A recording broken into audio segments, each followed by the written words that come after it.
بسم اللہ والحمد للہ والصلاة والسلام علی رسول اللہ وعلی آلہ وصحبہ ومن والاه. رب اشرح لی صدری ویسر لی امری واحلل عقدۃ من لسانی یفقہوا قولی. اللہم انفعنا بما علمتنا وعلمنا ما ينفعنا وزدنا علما. اللہم لا سہل الا ما جعلتہ سہلا وَأَنْتَ تَجْعَلُ الْحَزَنَ إِذَا شِئْتَ سَهْلًا. آمین یا رب العالمین. کل ہم نے پہلے پارے کا مطالعہ جو ہے اس کی تکمیل کی تھی. 16 رکوع ہم نے پڑھے تھے سورہ بقرہ کے. آج 17ویں رکوع سے انشاءاللہ آغاز کرنا ہے. جیسے کہ عرض کیا گیا تھا کہ اس سورہ مبارکہ کے پہلے جو 4 رکوع ہیں وہ تمہیدی نوعیت کے ہیں. اس کے بعد رکوع 5 سے لے کر رکوع 18 تک جو زیادہ گفتگو ہے وہ بنی اسرائیل سے ہے، اور اس میں بھی خاص طور پر یہود سے ہے. اور اس میں بھی 14 نمبر رکوع تک جو ہے بنی اسرائیل سے خطاب ہے. 14 سے 18 تک جو ہے وہ ایک ٹرانزیشن ہے، اور اس میں خاص طور پہ تذکرہ ہے سیدنا ابراہیم علیہ السلام کا، اور اس کے بعد تحویل قبلہ کا، جس سے آج ہمیں گفتگو کا آغاز کرنا ہے. تو یہ جو دوسرا پارہ شروع ہو رہا ہے، اس کے شروع میں تحویل قبلہ کا جو واقعہ ہے اس کا تذکرہ ہے. نبی اکرم صلی اللہ علیہ وسلم ہم جانتے ہیں کہ اللہ تعالیٰ کے پہلے پیغمبر نہیں ہیں، پہلے نبی اور رسول نہیں ہیں، بلکہ آخری نبی اور رسول ہیں، اور انبیاء اور رسول کی ایک روایت کے خاتم ہیں آپ. تو نبی اکرم صلی اللہ علیہ وسلم کو ایک اصولی ہدایت سورہ نحل میں دی گئی تھی کہ ثم اوحینا الیک ان اتبع ملت ابراہیم حنیفا، کہ پھر بے شک ہم نے آپ کی طرف یہ وحی کی کہ آپ ابراہیم علیہ السلام کی ملت کی پیروی کریں. تو جن معاملات میں نبی اکرم صلی اللہ علیہ وسلم پر واضح طور پر کوئی ہدایت، کوئی وحی نازل نہیں ہوتی تھی، تو اس میں آپ پچھلی شریعت کو فالو کرتے تھے جو شریعت پہلے سے چلی آ رہی ہے.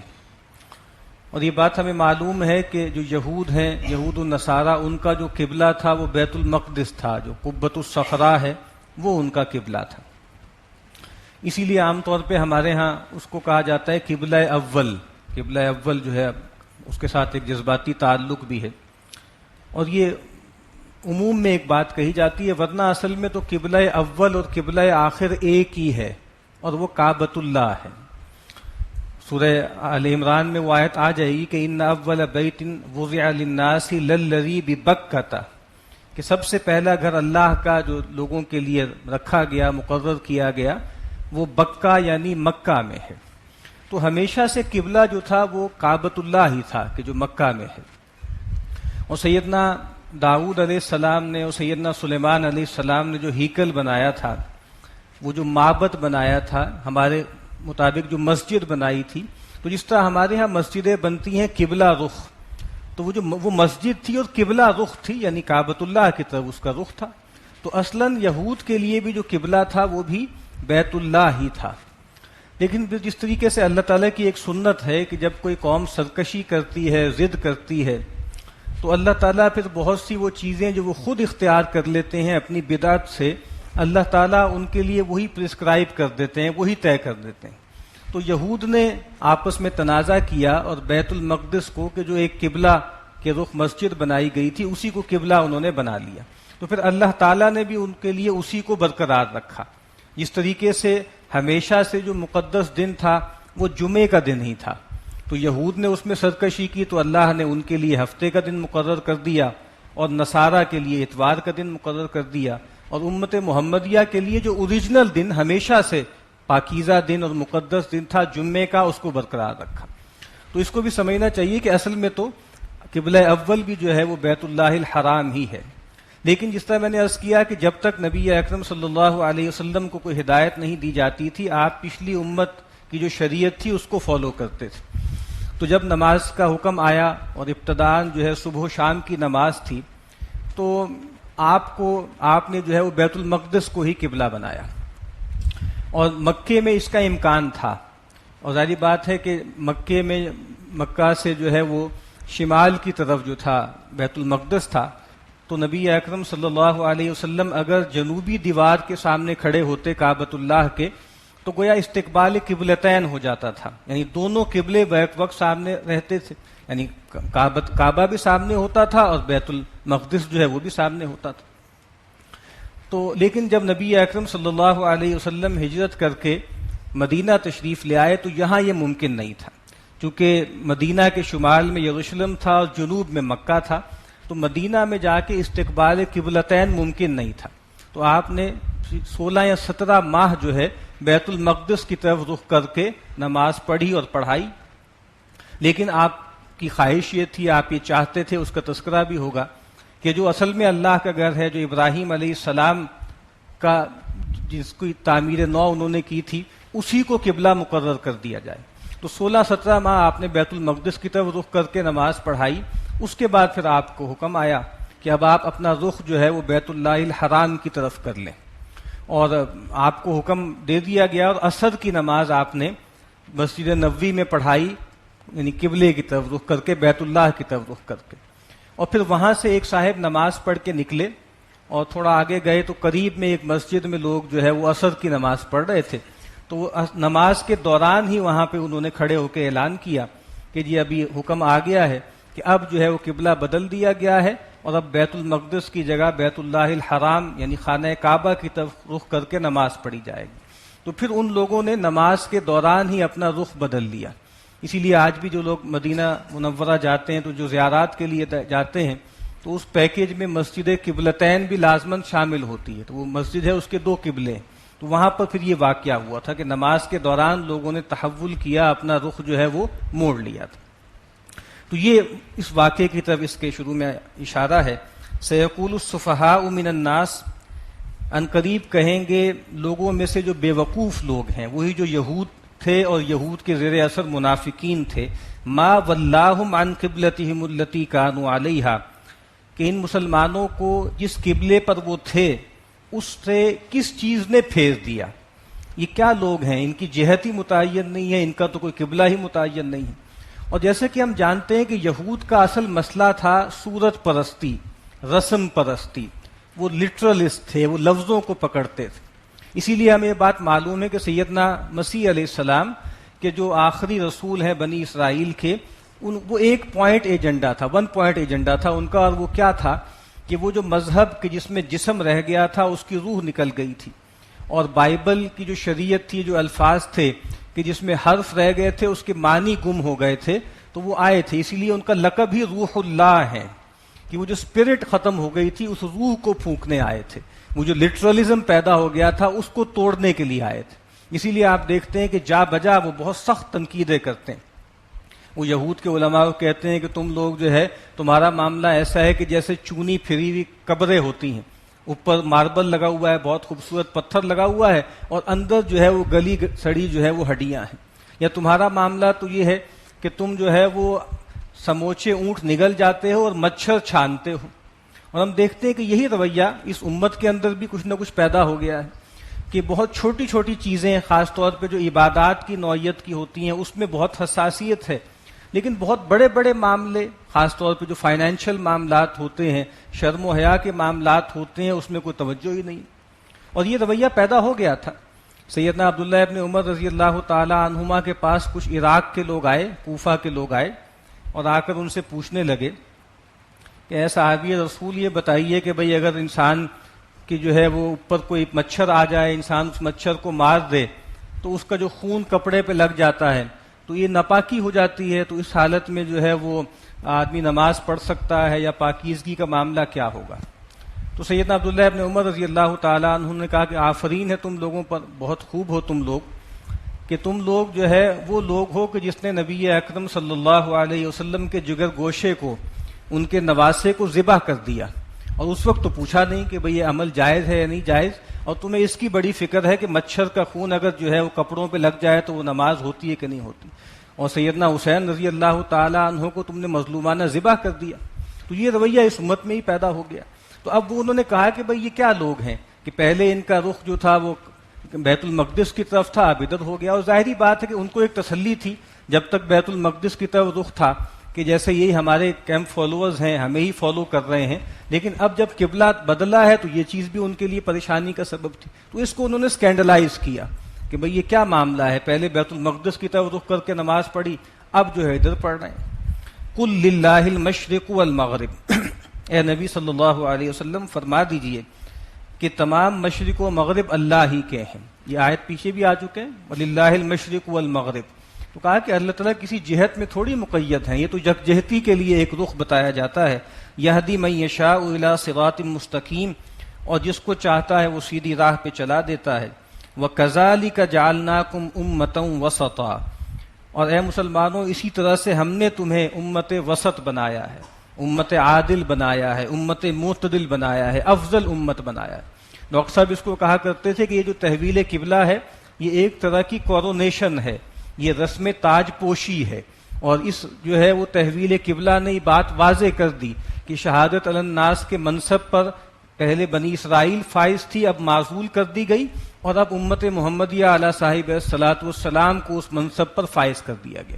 تو کہا کہ اسی طریقے سے اب ہم نے تمہیں برگزیدہ کیا، چن لیا، امت وسط بنایا. اور امت وسط کا مطلب یہ کہ ایک کڑی ہے. پہلے ہم نے اس طرح بتایا تھا کہ کڑی کیا تھی ہدایت کی، کہ سیدنا جبریل اللہ سے لیتے تھے، نبی اکرم صلی اللہ علیہ وسلم کو دیتے تھے، نبی اکرم صلی اللہ علیہ وسلم وہی جو ہے تمام انسانوں تک پہنچاتے تھے. اب کہا کہ ختم نبوت کے بعد تم وہ واسطہ ہو، تم وہ کڑی ہو، تمہارے ذریعے اللہ کے دین کا پیغام پھیلے گا. اسی لیے نبی اکرم صلی اللہ علیہ وسلم نے خطبہ حجۃ الوداع کے موقع پر فرما دیا تھا کہ فَلْيُبَلِّغِ الشَّاهِدُ الْغَائِبُ، جو آج جہاں موجود ہیں وہ پہنچا دیں ان تک جو جہاں موجود نہیں ہیں. اور جو موجود نہیں ہیں ان میں وہ لوگ بھی شامل تھے دنیا میں جو اس وقت موجود تھے، اور وہ لوگ بھی شامل ہیں جو قیامت تک جو ہے نبی اکرم صلی اللہ علیہ وسلم کی امت میں پیدا ہوں گے. تو کہا کہ ہم نے تمہیں اسی طریقے سے ایک امت وسط بنایا، لِتَكُونُوا شُهَدَاءَ عَلَى النَّاسِ وَيَكُونَ الرَّسُولُ عَلَيْكُمْ شَهِيدًا، تاکہ تم ہو جاؤ گواہ لوگوں پر اور رسول ہو جائیں گواہ تم پر. رسول نے تم پر گواہی قائم کر دی، دین کی حجت قائم کر دی، تم تمام انسانیت پر اللہ کے دین کی حجت قائم کرو، قول سے بھی قائم کرو، عمل سے بھی قائم کرو، ایک صالح سماج قائم کر کے بھی وہ گواہی دو، اور ایک ریاست قائم کر کے بھی اللہ کے دین کی گواہی دو. اور ایک گواہی وہ ہے جو یہ امت محمدیہ آخرت میں دے گی، جب اللہ تعالیٰ مختلف پیغمبروں کو بلائیں گے اور ان سے پوچھیں گے ان کی قوموں سے کہ بھئی کیا ان پیغمبروں نے تم تک بات پہنچا دی، تو کئی قومیں مکر جائیں گی وہاں پر. تو وہ پھر پیغمبر جو ہے امت محمدیہ کی طرف دیکھیں گے، ان سے کہیں گے کہ بھائی تم ذرا انڈورس کرو ہمیں. تو پھر یہ امت محمدیہ گواہی دے گی کہ ہاں پیغمبروں نے پہنچایا تھا. اور کیسے گواہی دے گی؟ قرآن کی بنیاد پہ. ظاہر بات ہے امت محمدیہ فزیکل تو پریزنٹ نہیں تھی نا، لیکن ان کے پاس قرآن تھا جس میں بتایا گیا کہ نوح آئے تھے، اور اب جو ہے ہود آئے تھے، اور صالح آئے تھے، اور قوم پہ حجت قائم کی تھی. تو ایک حجت ہے جو آخرت میں قائم کرنی ہے اس امت کو، اور ایک حجت وہ ہے جو اس دنیا میں قائم کرنی ہے. وَمَا جَعَلْنَا الْقِبْلَةَ الَّتِي كُنْتَ عَلَيْهَا، اور ہم نے نہیں مقرر کیا تھا وہ قبلہ جس پر آپ تھے، ہم نے مقرر کیا. جس طرح میں نے عرض کیا کہ ایک تو مقرر کرنے کا انداز یہ ہو سکتا ہے کہ پچھلی امت کے لیے طے تھا تو آپ کے لیے بھی مقرر تھا، اور دوسرا یہ ہے کہ وحی خفی کے ذریعے ہم نے آپ کو بتا دیا تھا کہ آپ کو اتنی دیر تک جو ہے وہ بیت المقدس کی طرف رخ کر کے نماز پڑھنا ہے. إِلَّا لِنَعْلَمَ مَن يَتَّبِعُ الرَّسُولَ مِمَّن يَنقَلِبُ عَلَىٰ عَقِبَيْهِ، اور ہم نے یہ کام کیوں کیا تھا؟ اسی لیے کیا تھا تاکہ ہم ظاہر کر دیں کہ کون ہے کہ جو رسول کی پیروی کرے گا اور کون ہے کہ جو الٹے پاؤں پھر جائے گا. یعنی ظاہری بات ہے کہ جو مکہ کے رہنے والے لوگ تھے اور مدینہ کے رہنے والے لوگ تھے، خاص طور پہ مکہ کے رہنے والے لوگ، ان کو معلوم تھا کہ سیدنا ابراہیم علیہ السلام نے یہی گھر بنایا ہے، ان کا التفات بھی اس کی طرف تھا. لیکن یہ ایک آزمائش تھی کہ ٹھیک ہے تمہاری اپنی انکلینیشن چاہے بیت اللہ کی طرف ہو، لیکن اللہ کے رسول کا حکم ہے کہ تمہیں جو ہے وہ بیت المقدس کی طرف رخ کر کے نماز پڑھنا ہے. تو مفتی شفیع صاحب علیہ رحمہ بہت اچھی بات فرمایا کرتے تھے کہ دین جو ہے وہ اپنے شوق پورا کرنے کا نام نہیں ہے، دین نام ہے امتثال امر کا، دین نام ہے محمد الرسول اللہ صلی اللہ علیہ وسلم کی بے چون و چرا اطاعت کا اور اتباع کا.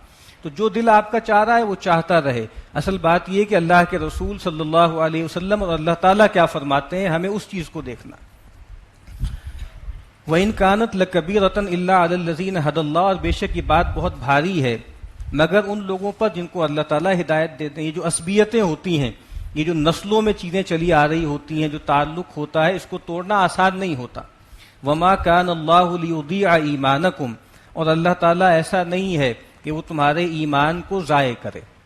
اب ایک سوال پیدا ہوا، کچھ صحابہ نے نبی اکرم صلی اللہ علیہ وسلم سے عرض بھی کی کہ اللہ کے نبی، بہت سے لوگ ایسے ہیں جو تحویل قبلہ کے حکم کے آنے سے پہلے ہی دنیا سے چلے گئے اور بیت المقدس کی طرف رخ کر کے نمازیں پڑھتے رہے، اب کیا ہوگا ان کا معاملہ؟ ان کی وہ نمازیں اکارت جائیں گی، ضائع ہو جائیں گی؟ تو کہا کہ نہیں، وما کان اللہ لیضیع ایمانکم، اللہ تعالیٰ تمہارے ایمانوں کو ضائع کرنے والا نہیں ہے. اور یہاں ایک بات اور واضح ہو جاتی ہے کہ یہاں پہ نماز کے لیے جو لفظ آیا ہے وہ ایمان کا ہے. یہ نہیں کہا کہ وما کان اللہ لیضیع صلاتکم، یہ اللہ ایسا نہیں ہے کہ تمہاری نمازوں کو ضائع کرے، کہا کہ تمہارے ایمان کو ضائع کرے، کیونکہ ایمان اور نماز بالکل جڑی ہوئی چیز ہے. وہ واحد چیز جس کے بارے میں ہمارے کچھ ائمہ کا یہ خیال ہے کہ جس کو نہ کرنے کی بنیاد پہ آدمی کی تکفیر ہوگی، وہ نماز ہے. امام احمد بن حنبل کا تو یہ فتویٰ ہے کہ جو آدمی نماز نہیں پڑھتا وہ کافر ہے. باقی تمام معاملات کے بارے میں یہ ہے کہ انسان دین پر اگر عامل نہیں بھی ہے لیکن اگر ایمان رکھتا ہے، مانتا ہے اس کو، تو وہ کافر نہیں ہوگا. لیکن نماز ایک ایسی چیز ہے کہ ہمارے کچھ ائمہ کہتے ہیں کہ اگر انسان نماز نہیں پڑھتا تو اس کا ایمان ہی نہیں ہے، گویا وہ دائرہ اسلام سے ہی خارج ہو گیا. ان اللہ بالناس لرؤوف الرحیم، بے شک اللہ تعالیٰ لوگوں پر بہت ہی شفیق ہیں، بہت ہی مہربان ہیں. قد نرى تقلب وجهك في السماء، اے نبی صلی اللہ علیہ وسلم، بے شک ہم دیکھتے ہیں آپ کے چہرے کا بار بار آسمان کی طرف اٹھنا.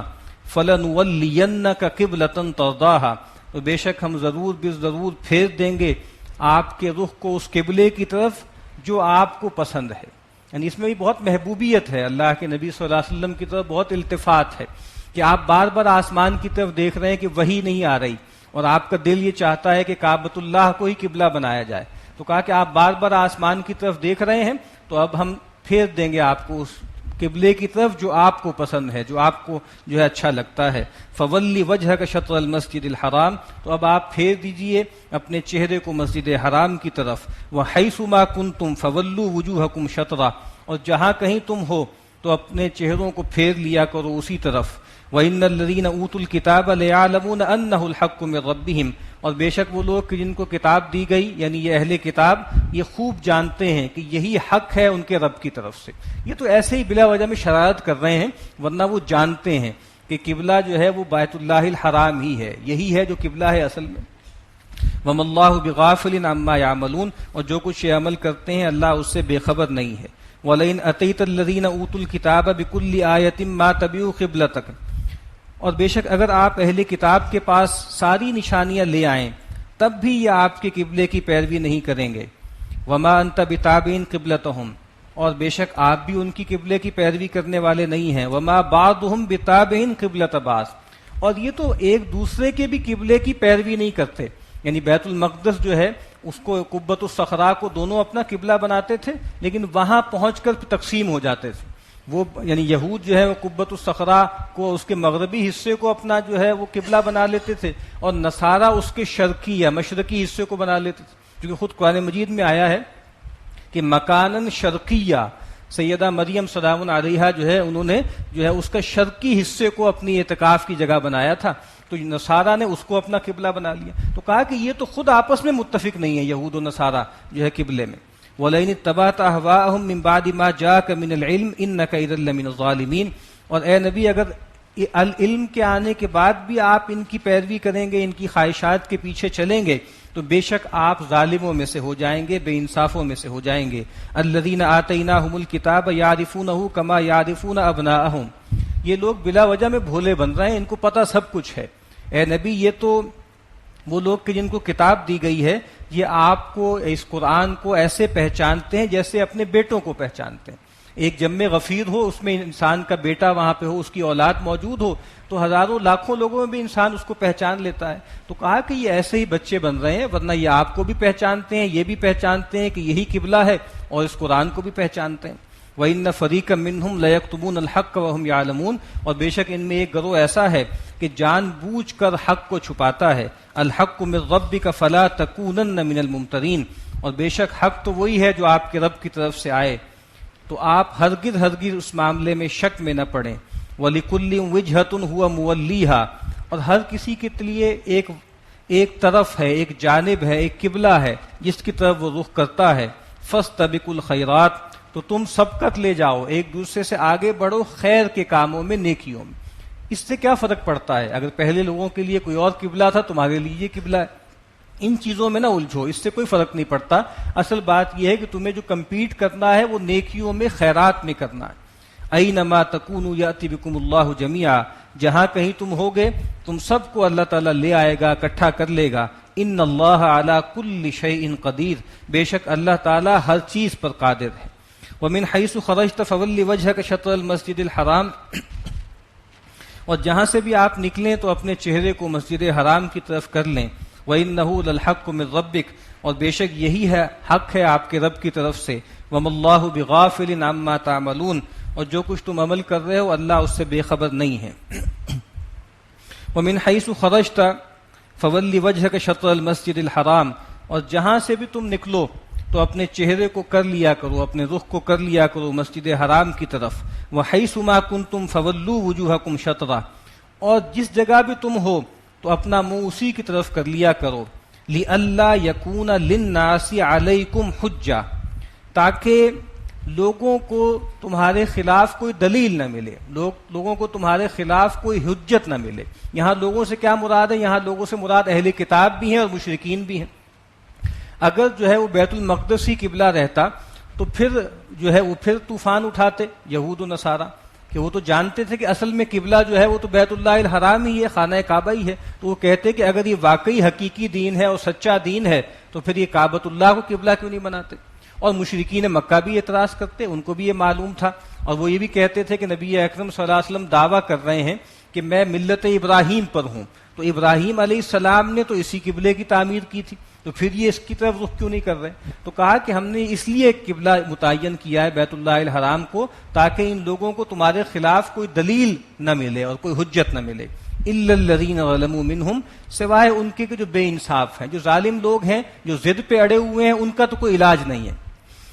فلا تخشوہم واخشونی، تو تم ان سے مت ڈرو اور مجھی سے ڈرو، ان کی باتوں میں نہ آؤ، ان کی جو ہے وہ طرح طرح کی شرارتوں کا شکار نہ ہو.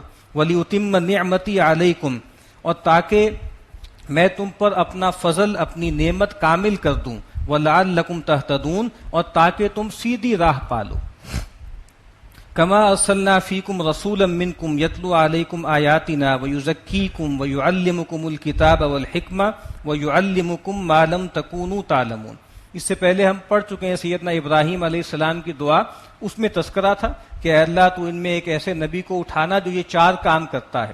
اب اس کی طرف اشارہ ہے کہ جیسا کہ ہم نے بھیجا تم میں ایک رسول جو تم ہی میں سے ہے، جو تم پر پڑھتا ہے ہماری آیات کو اور تمہیں پاک کرتا ہے اور تمہیں تعلیم دیتا ہے کتاب اور حکمت کی، اور تمہیں وہ کچھ سکھاتا ہے جو تم نہیں جانتے تھے. اب یہاں پر بھی وہی 4 چیزیں ہیں، لیکن وہاں پر جو ہے تعلیم کتاب، پہلے تلاوت آیات تھی، تعلیم کتاب، تعلیم حکمت اور تزکیہ، اور یہاں ترتیب دوسری ہے، تلاوت آیات، تزکیہ، تعلیم کتاب اور تعلیم حکمت. اس لیے میں نے عرض کیا تھا کہ بہت سے لوگ یہ کہتے ہیں کہ اصل مقصود جو ہے وہ تزکیہ ہے، اور تزکیہ کس کے ذریعے ہوگا؟ تلاوت آیات کے ذریعے ہوگا. اور تزکیہ دونوں چیزوں کا درکار ہے. تزکیہ جو ہے انسان کے ذہن کا، فکر کا بھی درکار ہے، اور تزکیہ اس کے عمل کا بھی درکار ہے. جو ذہن اور فکر اور سوچ اور شعور ہے، اس کے تزکیے کے لیے جو قرآن مجید کا حصہ ہے اس کو کتاب کہا، اس کو حکمت کہا جاتا ہے، جس میں ایمانیات ہیں، جس میں عقائد ہیں، جس میں اخلاق ہیں. اور وہ حصہ کہ جو عمل کو ٹھیک کرتا ہے، اس کو پاک کرتا ہے، اس کو کتاب کہتے ہیں، یعنی قانون کہتے ہیں، یعنی شریعت کہتے ہیں. تو اللہ کی کتاب کے بھی یہ 2 حصے ہیں، الحکمہ یعنی عقائد اور اخلاق، اور الکتاب یعنی جو شریعت کے احکامات ہیں، جو قوانین ہیں. تو کہا کہ ان 2 کے ذریعے مقصود کیا ہے؟ مقصود تزکیہ ہے، مقصود پاک کرنا ہے. فَاذْكُرُونِي أَذْكُرْكُمْ وَاشْكُرُوا لِي وَلَا تَكْفُرُونَ، تو اے لوگو سو تم مجھے یاد رکھو تو میں تمہیں یاد رکھوں گا. وَاشْكُرُوا لِي، اور میرا شکر کرو، میرا احسان مانو. وَلَا تَكْفُرُونَ، اور دیکھو میرا کفر مت کرنا، میری ناشکری مت کرنا. تو اب یہ غیر معمولی بات ہے کہ انسان، اس کی کیا ہستی ہے، اس کا کیا مقام ہے، لیکن اللہ تعالیٰ یہ فرما رہے ہیں کہ جب تم مجھے یاد کرو گے تو میں تمہیں یاد کروں گا. متفق علیہ روایت ہے، نبی اکرم صلی اللہ علیہ وسلم نے فرمایا کہ اللہ تعالیٰ فرماتے ہیں کہ انا معہ اذا ذکرنی، میرا بندہ جب بھی مجھے یاد کرتا ہے میں اس کے ساتھ ہوتا ہوں. اذا ذکرنی فی نفسہ ذکرتہ فی نفسی، جب وہ اپنے جی میں مجھے یاد کرتا ہے میں بھی اپنے جی میں اس کو یاد کرتا ہوں. اور اگر وَإِن ذَكَرَنِي فِي مَلَئٍ، اور اگر وہ مجھے یاد کرتا ہے کسی مجلس میں، محفل میں، ذَكَرْتُهُ فِي مَلَئٍ خَيْرٌ مِّنْهَا، تو میں اس کو ایسی محفل میں یاد کرتا ہوں جو اس سے کہیں بہتر ہے. فرشتوں کی محفل میں اس کا تذکرہ کرتا ہوں. اور ایک روایت میں فرمایا کہ انا جلیس من ذکرنی، جو میرا ذکر کرتا ہے میں اس کے ساتھ بیٹھ جاتا ہوں، میں اس کا ہم جلیس بن جاتا ہوں.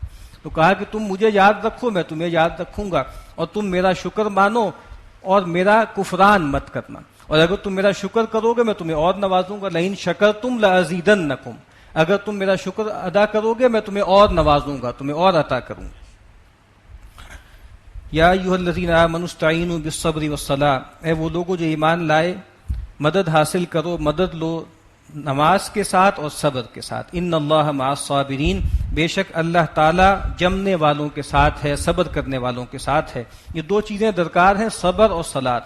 نبی اکرم صلی اللہ علیہ وسلم نے ایک روایت میں فرمایا کہ الصلاۃ نور، نماز نور ہے، والصبر ضیاء، اور صبر روشنی ہے. دین کیا ہے؟ دین ایک شاہراہ ہے، دین ایک رستہ ہے اللہ کی طرف لے جانے والا. اور انسان کوئی رستہ نہیں چل سکتا کہ جب تک دو چیزیں اس کو میسر نہ ہوں. اس کی آنکھ میں نور ہونا ضروری ہے اور خارج میں روشنی ہونا ضروری ہے. اگر سورج نکلا ہوا ہے، نصف النہار پر ہے، لیکن انسان کی آنکھ میں بینائی نہیں ہے، نور نہیں ہے، تو انسان دیکھ نہیں سکتا، رستہ نہیں چل سکتا. اور اس کے برعکس اگر انسان کی آنکھیں بالکل ٹھیک ہیں، 6x6 اس کی آنکھیں دیکھتی ہیں، لیکن خارج میں اندھیرا ہے، روشنی نہیں ہے، تو پھر آنکھیں ریفلیکٹ نہیں کر سکتی، تب بھی انسان کو کچھ دکھے گا نہیں. تو فرمایا کہ نماز کیا کرتی ہے؟ نماز باطنی نور عطا کرتی ہے. اور صبر کیا کرتا ہے؟ صبر خارجی روشنی عطا کرتا ہے. اور یہی دو چیزیں درکار ہیں انسان کو زیادہ حق پہ چلانے کے لیے. تو کہا کہ صبر اور نماز سے مدد حاصل کرو، اور بے شک اللہ تعالیٰ صبر کرنے والوں کے ساتھ ہے. وَلَا تَقُولُوا لِمَن يُقْتَلُ فِي سَبِيلِ اللَّهِ أَمْوَاتٌ، اور دیکھو وہ لوگ کہ جو اللہ کی راہ میں مارے جائیں ان کو مردہ مت کہو. بل احیاء، بلکہ وہ زندہ ہیں، وَلَٰكِن لَّا تَشْعُرُونَ، لیکن تمہیں اس کا شعور نہیں. آگے جا کے سورہ نساء میں آئے گا کہ بل احیاء عند ربہم ترزقون، کہ یرزقون کہ وہ زندہ ہیں اپنے رب کے ہاں، رزق پاتے ہیں. اللہ کے نبی نے فرمایا کہ ان کی ارواح سبز پرندوں کے اندر ہوتی ہیں اور وہ عرش کی کندیلوں کے ساتھ لٹکے ہوئے. تو یہ شہداء کا معاملہ ہے، جو اللہ کی راہ میں مارے جائیں تو کہا کہ وہ تو ابدی زندگی ان کو حاصل ہو جاتی ہے، ان کو مردہ مت کہو. وَلَنَبْلُوَنَّكُمْ بِشَيْءٍ مِّنَ الْخَوْفِ وَالْجُوعِ وَنَقْصٍ مِّنَ الْأَمْوَالِ وَالْأَنفُسِ وَالثَّمَرَاتِ، اور ہم ضرور بھی ضرور تمہیں جانچیں گے، تمہیں آزمائیں گے تھوڑے سے خوف سے، تھوڑی سی بھوک سے، اور مال اور جانوں اور میووں کے نقصان سے. ظاہری بات ہے کہ آزمائش آتی ہے، تکلیفیں آتی ہیں، پریشانیاں آتی ہیں، اللہ تعالیٰ جانچتے ہیں، ٹھوک بجا کے دیکھتے ہیں، اور اس کے بعد پھر اللہ تعالیٰ انسانوں کو جو ہے نوازتے ہیں، عطا کرتے ہیں. وَبَشِّرِ الصَّابِرِينَ، اور اے نبی صلی اللہ علیہ وسلم آپ بشارت دے دیجئے صبر کرنے والوں کو. یہ کون ہے صبر کرنے والے؟ الذین اذا اصابتہم مصیبہ، کہ جب ان پر پڑتی ہے کوئی پڑنے والی، قالوا، تو وہ کہتے ہیں انا للہ وانا الیہ راجعون، بے شک ہم تو اللہ ہی کا مال ہیں اور ہمیں اللہ ہی کی طرف لوٹ کے جانا ہے. ہم اللہ ہی کے تھے، ہماری تو اپنی جان بھی ہماری نہیں ہے، اللہ کے پاس سے ہم آئے تھے، اللہ کے پاس ہی ہمیں لوٹ کے جانا ہے. اسی لیے جب بھی کوئی تکلیف ہو، پریشانی ہو، کوئی مصیبت ہو تو یہ کلمہ پڑھنا چاہیے.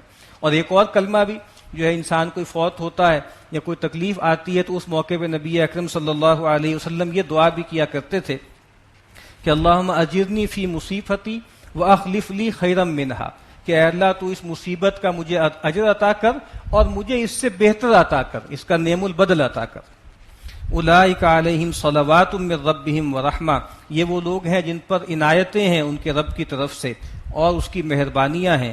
واولئک هم المہتدون، اور یہی لوگ ہیں جو سیدھی راہ پر ہیں. ان الصفا والمروۃ من شعائر اللہ، بے شک صفا اور مروہ اللہ کی نشانیوں میں سے ہیں، اللہ کے شعائر میں سے ہیں.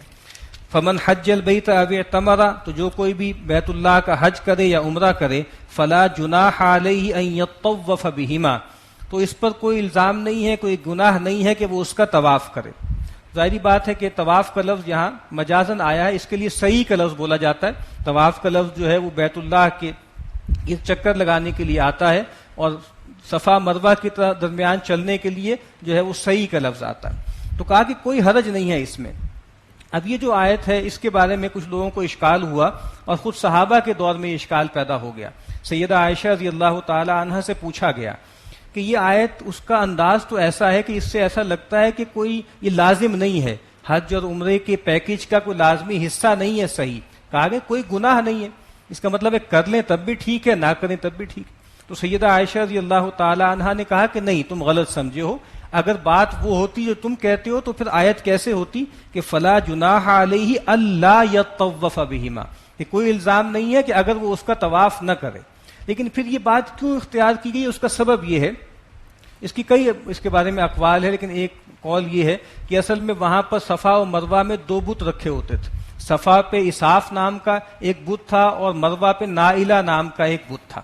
وہ لوگ جو ہے پھر جب صحیح کرتے تھے تو جب اینڈ کرتے تو پھر ان بتوں کا بوسہ بھی لیا کرتے تھے. تو اس سے مسلمانوں کو اشکال ہوا کہ یہ تو بہت مشرکانہ سے کوئی رسم لگتی ہے. کہا کہ نہیں, ظاہری بات جب مسلمان یہ معاملہ کریں گے تو اس چیز کو نکال دیں گے. تو کہا کوئی حرج نہیں ہے, کوئی الزام نہیں ہے اگر انسان جو ہے وہ صفا اور مروہ کی صحیح کرے.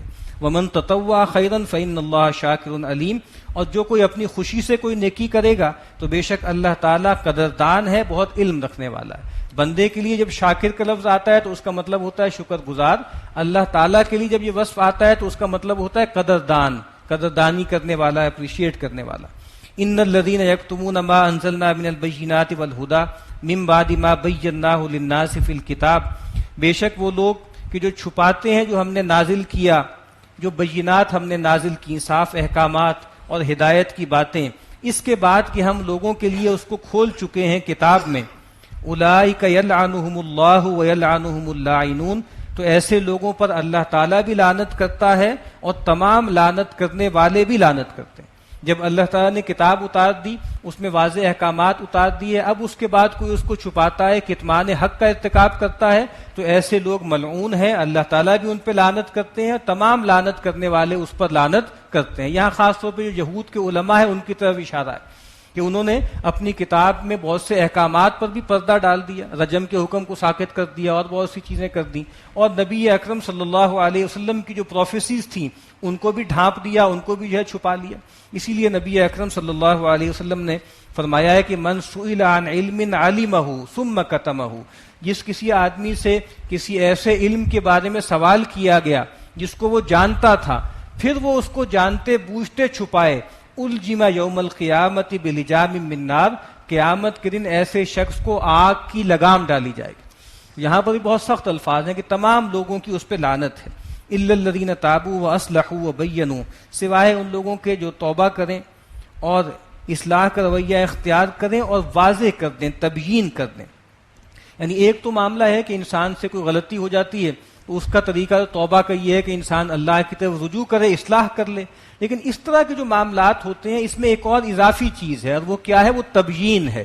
تو کہا کہ جو علماء یہود ہیں, یہود کے جو لوگ ہیں, ان کی توبہ کے پیکج کا یہ حصہ ہے کہ آپ توبہ کریں اور کھڑے ہو کر ببانگ دوہل اعلان کریں, واضح کریں لوگوں پر کہ ہم تمہیں غلط گائیڈ کرتے رہے, ہم چھپاتے رہے پیغمبر صلی اللہ علیہ وسلم کی پیش گوئیوں کو, اب ہم اس کو واضح کرتے ہیں. تو کہا کہ وہ بینوا, اس کو واضح کریں. فاولئک اتوب علیہم وانا التواب الرحیم, تو یہ وہ لوگ ہیں کہ جن کو میں معاف کرتا ہوں, وانا التواب الرحیم, اور میں تو ہوں ہی بہت زیادہ توبہ قبول کرنے والا اور رحم کرنے والا. ان الذین کفروا وماتوا وهم کفار, بے شک وہ لوگ جنہوں نے کفر کیا اور اس حال میں مرے کہ وہ کافر تھے, اولئک علیہم لعنت اللہ والملائکۃ والناس اجمعین, تو ایسے لوگوں پر اللہ کی بھی لعنت ہے, فرشتوں کی بھی لعنت ہے, اور تمام انسانوں کی لعنت ہے. خالدین فیہا, اور وہ اس لعنت میں اللہ کے عذاب میں رہیں گے ہمیشہ ہمیش. لا یخفف عنہم العذاب ولا هم ینظرون, ان سے یہ عذاب کم نہیں کیا جائے گا اور نہ ہی ان کو کوئی مہلت دی جائے گی. وَإِلَٰهُكُمْ إِلَٰهٌ وَاحِدٌ, اور تمہارا معبود, تم سب کا معبود ایک ہے, یکتا ہے, کوئی دو الہ نہیں ہے, کوئی چار الہ نہیں ہے. لا الہ الا هو الرحمن الرحیم, نہیں ہے کوئی معبود سوائے اس کے, اور وہ رحمان ہے اور رحیم ہے. ان فی خلق السماوات والارض, بے شک آسمانوں اور زمین کی تخلیق میں, واختلاف اللیل والنہار, اور دن اور رات کے بدلنے میں, والفلک التی تجری فی البحر بما ينفع الناس, اور ان کشتیوں میں جو لے کر چلتی ہیں دریا میں لوگوں کے نفع کی چیزیں، وما انزل اللہ من السماء من ماء، اور اس پانی میں جو اللہ تعالیٰ آسمان سے اتارتا ہے، فاحیا بہ الارض بعد موتها، اور اس پانی کے ذریعے زمین کو اس کی موت کے بعد دوبارہ زندہ کر دیتا ہے، وبث فیہا من کل دابہ، اور اس میں کہ اللہ نے زمین میں بہت طرح کے جو ہے وہ ہر طرح کی چوپائے پھیلائے ہیں، وتصریف الرياح، اور ہواؤں کے الٹنے پلٹنے میں بدلنے میں، والسحاب المسخر بین السماء والارض، اور وہ جو بادل جو مسخر کر دیا گیا ہے، جو تابعدار ہے اس کے حکم کا آسمان و زمین کے درمیان، لآیات لقوم یعقلون، ان تمام چیزوں میں نشانیاں ہیں ان لوگوں کے لیے جو عقل سے کام لیتے ہیں۔ یعنی اس کائنات میں ہر طرف اللہ کی نشانیاں پھیلی ہوئی ہیں۔ قرآن مجید کا اگر ہم مطالعہ کریں تو اس میں 3 طرح کی نشانیوں کا بہت تذکرہ ہے۔ ایک وہ نشانیاں ہیں جو ہم سے باہر ہیں، اس کوسموس میں ہیں، اس کو میکرو کوزم کہتے ہیں، اس کائنات میں آسمان، زمین، ستارے، پہاڑ، ہوائیں، کشتیاں، ان کی طرف بھی اشارہ ہے۔ اور ایک مائکرو کوزم ہے، انفس ہے، انسان کا جو ہے وہ باطن ہے، بھیتر ہے، اس میں بھی بہت سی نشانیاں ہیں، اس کی طرف بھی اشارہ کرتا ہے۔ اور ایک نشانیاں اللہ کی وہ ہیں جو تاریخ میں ہیں، جو اقوام کا تذکرہ ہوتا ہے، مختلف انبیاء کا تذکرہ ہوتا ہے، تو یہ تمام نشانیاں اللہ کی طرف انڈیکیٹ کرتی ہیں۔ تو کہا کہ ان تمام چیزوں کو دیکھو اور اس کے ذریعے اللہ کی یاد کو قائم کرو۔ تو کہا کہ ان تمام میں نشانیاں ہیں کن لوگوں کے لیے؟ جو عقل سے کام لیتے ہیں، لیکن جنہوں نے اپنے تمام حواس کو معطل کر دیا، صم بکم عمی ہو گئے، تو پھر وہ ظاہری بات ہے اس سے فائدہ نہیں اٹھاتے۔ ومن الناس من یتخذ من دون اللہ اندادا، اور لوگوں میں سے وہ بھی ہیں جو اللہ کے سوا اور لوگوں کو اللہ کا ہمسر بناتے ہیں، یحبونہم کحب اللہ، اور پھر ان سے ایسی محبت کرتے ہیں جیسی محبت اللہ سے کی جاتی۔ ظاہر بات ہے اللہ تعالیٰ نے انسان کو ایک دل دیا ہے، اور اس دل کا جو ایک آخری مقصود ہے، جو مطلوب ہے، جو محبوب ہے، وہ بھی دیا ہے، اور وہ خود اللہ تعالیٰ کی ذات ہے۔ لیکن انسان کیا کرتا ہے کہ اپنا محبوب بدل لیتا ہے، اللہ کو چھوڑ کے کسی بت کو پوجنے لگتا ہے، روپے پیسے کو پوجنے لگتا ہے، وطن کو پوجنے لگتا ہے، کسی کیریئر کو پوجنے لگتا ہے۔ تو کہا کہ اس سے بڑی غلطی کوئی نہیں ہے کہ انسان اپنا محبوب بدل لے، مطلوب بدل لے۔ تو کہا کہ وہ لوگ جیسی محبت اللہ سے کی جانی چاہیے ویسی محبت ان معبودوں سے کرنے لگتے ہیں۔ والذین آمنوا اشد حبا للہ، اور اہل ایمان تو وہ ہیں کہ جو اللہ کی محبت میں شدید ترین ہے، سب سے بڑھ کے اللہ سے محبت کرتے ہیں۔ وَلَوْ يَرَى الَّذِينَ ظَلَمُوا إِذْ يَرَوْنَ الْعَذَابَ، اور اگر دیکھ لیں یہ ظالم جب وہ دیکھیں گے عذاب کو، أَنَّ الْقُوَّةَ لِلَّهِ جَمِيعًا، بے شک ساری قوت اور سارا اختیار اللہ ہی کے ہاتھ میں ہے، وَأَنَّ اللَّهَ شَدِيدُ الْعَذَابِ، اور بے شک اللہ تعالیٰ کا عذاب بہت سخت ہے۔ إِذْ تَبَرَّأَ الَّذِينَ اتُّبِعُوا مِنَ الَّذِينَ اتَّبَعُوا وَرَأَوُا الْعَذَابَ وَتَقَطَّعَتْ بِهِمُ الْأَسْبَابُ، جب اعلان برات کریں گے وہ لوگ جن کی پیروی کی تھی ان سے کہ جو ان کے پیرو ہوئے تھے، وَرَأَوُا الْعَذَابَ، اور دیکھیں گے عذاب کو، وَتَقَطَّعَتْ بِهِمُ الْأَسْبَابُ، اور ان کے تمام تعلقات اور علاقے منقطع ہو جائیں گے۔ یہ قرآن مجید کا ایک بہت ایسا تھیم ہے جو بار بار آئے گا کہ وہ لوگ کہ جس دنیا میں جن لوگوں کے پرستار ہوتے ہیں، جن بتوں کو پوجتے ہیں یا جن لیڈروں کے پیچھے چلتے ہیں، قیامت کے دن ان سے اعلان برات کریں گے، ان سے جو ہے بالکل علیحدہ ہو جائیں گے۔ وقال الذین اتبعوا لو ان لنا کرۃ، اور وہ لوگ کہ جو پیروی کرتے تھے دوسرے لوگوں کی، وہ یہ کہیں گے کہ اگر ہمیں ایک اور موقع مل جائے، دوبارہ دنیا میں لوٹا دیا جائے، فنتبرأ منہم کما تبرؤوا منا، تو جس طریقے سے یہ ہمارے لیڈر، ہمارے بت ہم سے اعلان برات کر رہے ہیں، ہم بھی ان سے اعلان برات کریں گے۔ کذالک یریہم اللہ اعمالہم حسرات علیہم، اسی طریقے سے اللہ تعالیٰ دکھائے گا ان کو ان کے اعمال حسرت کے لیے، حسرت اور ندامت کے لیے۔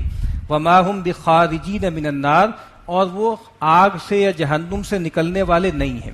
یعنی ایک دوسرے پر اگر وہ مدعا ڈالیں گے بھی تو اس سے فرق کوئی نہیں پڑے گا، جو لیڈر ہیں، جو معبودان باطل ہیں، وہ بھی جہنم میں ہوں گے، اور جو ان کی پیروی کرنے والے ہیں وہ بھی جہنم میں ہوں گے۔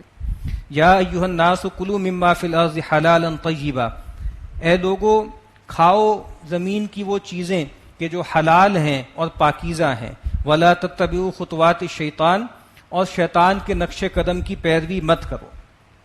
یعنی ایک رویہ تو یہ ہوتا ہے نا کہ انسان اللہ تعالیٰ کی حرام کردہ چیزوں کو حلال کر لے، ایک دوسرا رویہ یہ پیدا ہوتا ہے مشرکین کے ہاں، وہ رویہ یہ ہوتا ہے کہ اللہ تعالیٰ نے جن چیزوں کو حلال ٹھہرایا ہے ان کو حرام کر دے۔ آگے جا کے اس کا تذکرہ ہوگا کہ بہت سے جانور ایسے تھے جن کو انہوں نے اپنے بتوں کے لیے خاص کر دیا تھا اور حرام ٹھہرا لیا تھا۔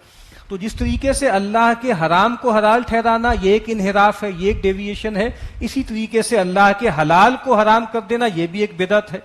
تو کہا کہ جو اللہ نے چیزیں حلال و طیب مقرر کی ہیں ان کو بے تکلف کھاؤ اور شرکیہ بدعتوں کا شکار مت ہو۔ انہ لکم عدو مبین، اور شیطان کے نقش قدم کی پیروی مت کرو، بے شک وہ تمہارا کھلا دشمن ہے۔ انما یأمرکم بالسوء والفحشاء وان تقولوا علی اللہ ما لا تعلمون، بے شک وہ تو تمہیں حکم دیتا ہے برائی کا اور فحاشی کا، بے حیائی کے کاموں کا، اور اس کا کہ تم اللہ پر وہ باتیں کرو جس کے بارے میں تمہیں کوئی علم نہیں ہے۔ یعنی اللہ کے بارے میں یہ کہو کہ اللہ نے فلاں کو بیٹا یا بیٹی بنایا ہے، یا اللہ نے فلاں چیز کو حرام کیا جبکہ اللہ نے ان چیزوں کو حرام نہیں کیا۔ اسی لیے قرآن مجید بار بار کہتا ہے کہ شرک کیا ہے؟ شرک اللہ پر افتراء ہے، اللہ پر جھوٹ ہے۔ یہ کوئی معمولی بات ہے کہ اللہ تعالیٰ کی کوئی بیوی ہو، اللہ کا کوئی بیٹا ہو؟ یہ اتنی اہم بات تھی کہ اللہ تعالیٰ اس کا اعلان عام کرتے، اپنے پیغمبروں کے ذریعے اس کا اظہار کرتے، لوگوں کو بتاتے کہ فلاں میرا بیٹا ہے، بیٹی ہے، تم اس کو پوجو، جبکہ ایسی بات اللہ نے کہیں کی ہی نہیں۔ تو اگر کوئی آدمی یہ کہتا ہے کہ اللہ نے فلاں کو بیوی اور بیٹی اور بیٹا بنایا ہے تو اللہ پہ جھوٹ باندھ رہا ہے، اللہ کے بارے میں ایسی بات کر رہا ہے جو اللہ نے کہی نہیں۔ وَإِذَا قِيلَ لَهُمُ اتَّبِعُوا مَا أَنزَلَ اللَّهُ قَالُوا بَلْ نَتَّبِعُ مَا أَلْفَيْنَا عَلَيْهِ آبَاءَنَا، اور جب ان سے کہا جاتا ہے کہ پیروی کرو اس کی جو اللہ نے اتارا ہے، جو اللہ نے نازل کیا ہے، تو وہ کہتے ہیں کہ بلکہ ہم تو پیروی کریں گے اس کی جس پر ہم نے اپنے آباء و اجداد کو پایا۔ اولو کان آباؤہم لا یعقلون شیئا ولا یہتدون، تو بھلا اگر ان کے باپ دادا بے عقلے ہوں، کچھ نہ سمجھتے ہوں اور بے ہدایتیں ہوں، سیدھی راہ نہ جانتے ہوں، تب بھی ان کی پیروی کرو گے؟ دیکھیے بات یہ ہے کہ نارمل رویہ یہی ہوتا ہے کہ انسان جس روایت میں پیدا ہو اسی کو وہ فالو کرتا ہے، اور اس میں کوئی بری بات نہیں ہے۔ جہاں بھی انسان پیدا ہوگا، جس گھرانے میں پیدا ہوگا، اس روایت کو فالو کرے گا۔ لیکن جب وہ شعور کی عمر کو پہنچے اور پھر اس کے کان میں یہ آوازیں آئیں کہ بھائی جس روایت میں تم کھڑے ہوئے وہ جعلی روایت ہے، وہ جھوٹی روایت ہے، وہ جھوٹا دین ہے، یا جو تم عمل کر رہے ہو وہ بدعت ہے، اب انسان کی آزمائش شروع ہو جاتی ہے۔ اب اگر وہ یہ کہے کہ نہیں مجھے اس کی کوئی پرواہ نہیں ہے، میں نے تو یہ نہیں دیکھنا کہ تم کیا کہہ رہے ہو، اللہ کی کتاب کیا کہہ رہی ہے، پیغمبر کی سنت کیا کہہ رہی ہے، ہمارے ہاں تو بس ایسا ہی ہوتا چلا آ رہا ہے، ہم تو یہی کریں گے، تو یہاں سے اس کی گمراہی کا آغاز ہو جاتا ہے۔ کہا کہ اگر تمہارے آباء و اجداد خیر پر ہوتے، بھلائی پر ہوتے تو کوئی حرج کی بات نہیں تھی، ان کی پیروی کرتے، لیکن اگر وہ بے عقلے ہیں اور بے ہدایتیں ہیں تب ان کی پیروی کرنا تو اپنی منزل کھوٹی کرنا ہے، تو یہ رویہ تمہارے لیے ٹھیک نہیں ہے۔ وَمَثَلُ الَّذِينَ كَفَرُوا كَمَثَلِ الَّذِي يَنْعِقُ بِمَا لَا يَسْمَعُ إِلَّا دُعَاءً وَنِدَاءً، اور مثال ان کافروں کی ایسے ہے جیسے پکارے کوئی شخص ایسی چیز کو جو نہ سنے، کچھ بھی نہ سنے سوائے پکارنے اور چلانے کے۔ یعنی ایک آدمی ہے وہ پکار رہا ہے کسی چیز کو، جانوروں کو پکار رہا ہے، بھیڑ بکریوں کو پکار رہا ہے، اور وہ جو جانور ہے یا جو بھی وہ شخص ہے یا وہ چیز ہے بس اس کو لگ رہا ہے کوئی آواز سی آ رہی ہے، لیکن اس کو یہ معلوم نہیں ہو رہا کہ مجھے بلایا جا رہا ہے، مجھے کہا جا رہا ہے کہ اس طرف آؤ۔ تو کہا کہ ان لوگوں کی مثال ایسے ہے، صم بکم عمی فہم لا یعقلون، یہ بہرے ہیں، گونگے ہیں، اندھے ہیں، سو عقل سے کام نہیں لیتے۔ تو اسی کو ہمارے یہاں بھیڑ چال کہتے ہیں۔ سیدنا علی رضی اللہ تعالیٰ عنہ نے فرمایا تھا کہ الناس ثلاثہ، لوگ تین طرح کے ہوتے ہیں، فعالم ربانی، ایک تو عالم ربانی ہے، وہ آدمی ہے جو صاحب علم ہے، اللہ والا عالم ہے، اور دوسرا کیا ہے، وہ متعلم فی سبیل نجات، اور دوسرا متعلم ہے جو نجات کے لیے جاتا ہے، علم سیکھتا ہے، اور تیسرا انہوں نے کہا کہ وہ حمج رعاء اتباع کل نائک، اس کے بعد پھر بھیڑ بکریاں ہیں، ایک ہجوم ہے جو ہر پکارنے والے کے پیچھے چل پڑتے ہیں، جو بھی بانسری بجائے، جو ڈفلی بجائے اس کے پیچھے چل پڑتے ہیں۔ تو اصل رویہ یہ ہے کہ انسان علم کے ساتھ اپنا تعلق قائم کرے، یہ نہیں ہے کہ جو زیادہ بڑا نعرہ لگائے اور جو زیادہ اونچی آواز میں بولے انسان اس کے پیچھے چل پڑے۔ تو کہا کہ یہ جو رویہ ہے کہ بس ان کو لگ رہا ہے کہ کوئی آواز ان کو دی جا رہی ہے لیکن وہ سمجھتے نہیں۔ یا ایھا الذین آمنوا کلوا من طیبات ما رزقناکم، اے وہ لوگوں جو ایمان لائے ہو، کھاؤ ان پاکیزہ چیزوں میں سے جو ہم نے تمہیں بطور رزق دی ہیں، واشکروا للہ ان کنتم ایاہ تعبدون، اور پھر اس رزق کا شکر ادا کرو، اللہ کا شکر ادا کرو اگر تم اسی کی بندگی کرتے ہو۔ انما حرم علیکم المیتۃ والدم ولحم الخنزیر وما اہل بہ لغیر اللہ، اس نے تو تم پر یہی حرام کیا ہے، یعنی وہ چیزیں حرام نہیں کی جو تم کہہ رہے ہو کہ فلاں بھیڑ اور بکری اور گائیں اور اونٹ، وہ حرام نہیں کی ہے۔ اللہ نے کیا چیز حرام کی ہے؟ المیتہ، مردار حرام کیا ہے۔ یعنی وہ جانور کہ جو خود سے مر جائے، گلا گھٹ کے مر جائے، کہیں سے گر کے مر جائے، یا اس کو صحیح طریقے سے ذبح نہ کیا جائے، جس کو تزکیہ کہتے ہیں، خاص طریقے سے جو ہے وہ رگ کاٹی جاتی ہے جس میں سے خون نکل جاتا ہے، اس کے سوا اگر کوئی جانور مرتا ہے یا اس کو ویسے جھٹکے سے مارا جاتا ہے تو وہ میتا ہے، وہ جو ہے وہ ظاہری بات ہے کہ مردار ہے اور جائز نہیں ہے۔ نبی اکرم صلی اللہ علیہ وسلم نے فرمایا کہ احلت لنا میتتان، ہمارے لیے 2 مردار حلال کر دیے گئے۔ وہ مردار کیا ہیں؟ الحوت والجراد، ایک مچھلی اور ایک ٹڈی۔ مچھلی بھی ظاہری بات ہے اس کا تزکیہ نہیں ہوتا، اس کو ذبح نہیں کیا جاتا، اس کو ویسے ہی کھایا جاتا ہے، اور عربوں کے ہاں ٹڈی بڑے سائز کی ہوتی تھی، اس کو بھی وہ کھاتے تھے بھون کے، تو اس کو بھی ذبح نہیں کیا جاتا۔ تو کہا یہ 2 مردار ہیں لیکن ہم نے ان کو حلال ٹھہرایا۔